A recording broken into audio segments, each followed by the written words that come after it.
Good afternoon. I'm State Senator LaTanya Johnson. I'm going to bring these numbers a little bit closer to home. 53,662 shot spotter activations from 2017 to 2021. Shot Spotter is a system that is implemented in the city of Milwaukee. It is not citywide because of the cost of the programming, but it detects actual gunshots from fireworks. 53,662 Shot Spotter activations. That doesn't include shots that are reported to dispatch for areas that are not covered by Shot Spotter. 14,658 guns recovered citywide in Milwaukee by police from 2017 to 2021. 2,447 felons in possession of firearm arrest from 2019 to 2021. 3,122 non-fatal shootings from 2017 to 2021. 699 homicides from 2017 to 2021. On November 7th, 2019, Governor Evers called for a special session on gun violence. Me and my Democratic colleagues showed up to do our jobs so that no other families like that of Sierra Guyton, age 10, Layla Peterson, age 5, Baby Bill Tao, 13 months, Sandra Parks, 13 years old, Brooklyn Harris, age 3, or Tanaya Parker, age 11, would have to endure the unthinkable tragedy of having to bury a child.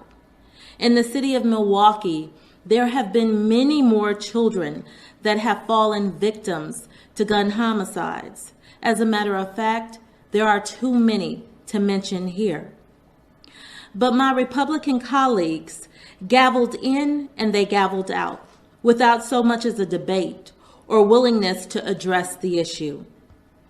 Governor Evers has directed more than $100 million toward enhancing public safety, including at least $45 million to support violence prevention efforts and crime victims. Our police departments are outgunned.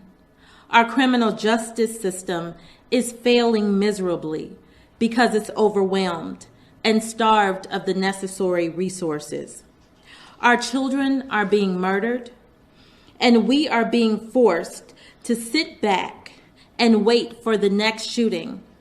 Especially for those living in Milwaukee, the only thing that we can do is hope that the person on the other end of that barrel is not a family member or someone we know. It's time we demand my colleagues to do their job, to pass common sense gun reforms. I wanted to say something else, that this is senseless, that we even have to be here having this press conference when we know what's at stake for those individuals that are falling victims to gun violence. It's not enough for my colleagues to say that we need more police officers.